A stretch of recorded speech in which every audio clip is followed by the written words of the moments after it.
বাংলাদেশের চিত্রনায়ক ওমর সানি, তুমি যতই লাফালাফি করো, সাভারে যে তোমার একটা বউ আছে এটা যাই না গেছে গা। এ যেন একের ভিতরেই সব। যেই মানুষটির পক্ষ নিয়েছিল গোটা দেশ, সেই মানুষটির বিরুদ্ধে আজ পুরো সোশ্যাল মিডিয়া একে একে বেরিয়ে আসছে নতুন নতুন তথ্য। আমি বলছি জনপ্রিয় অভিনেতা ওমর সানির কথা।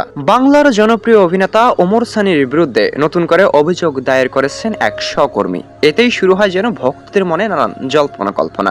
এমনকি কান্নায় ভেঙে পড়েছেন বাংলার জনপ্রিয় অভিনেত্রী মৌসুমীও। ভাবতে পারেননি নিজের একমাত্র স্বামী এমন অপকর্ম করে বসবেন। তবে কয়েকদিন আগেও যেন পুরো সোশ্যাল মিডিয়া জনপ্রিয় অভিনেতা ওমর সানির পক্ষ ছিলেন। তাহলে কেনই বা আজ বিরুদ্ধে কথা বলছেন, কেনই বা নতুন করে তথ্য প্রকাশ করলেন এক সহকর্মী? সত্যি কি বিয়ে করেছেন এই অভিনেতা? কেন মৌসুমীকে ছেড়ে দ্বিতীয় বিয়ে করলেন?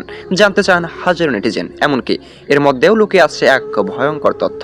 পর্দার পেছনের গল্প শুনলে যে কেউই নিমিষেই অবাক হবেন। এমনকি জনপ্রিয় অভিনেতা মুখোশধারী একজন ব্যক্তি ছিলেন, জানান এক সহকর্মী। বাংলাদেশের চিত্রনায়ক ওমর সানি, তুমি যতই লাফালাফি করো।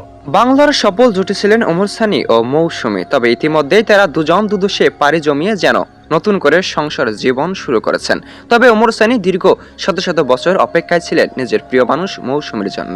তবে এবার নতুন করে তথ্য সামনে এলো। অনেকেই মন্তব্য করেছেন, দীর্ঘদিন নিজের একমাত্র প্রিয় মানুষের জন্য যে মানুষটি অপেক্ষা করেছিলেন, সেই মানুষটি কিভাবে আড়ালে ও গোপনে দ্বিতীয় বিয়ে করেছেন? কেনই বা বিষয়টি লুকিয়েছিলেন নিজের প্রিয় মানুষের কাছ থেকে?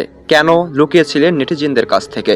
কেন এত বড় ধোঁকা আজ মৌসুমীকে? অনেকেই তবে বিষয়টি অবিশ্বাস করছেন। অনেকেই মন্তব্য করেছেন, জনপ্রিয় অভিনেতা ওমর সানিকে পছানোর জন্যই এমন মন্তব্য প্রকাশ করেন এক সহকর্মী। তবে এ বিষয়ে আপনার মতামত কি? সত্যি কি জনপ্রিয় অভিনেতা ওমর সানি এমন অপকর্ম করেছেন, নাকি শুধু গুজব রটানো হচ্ছে?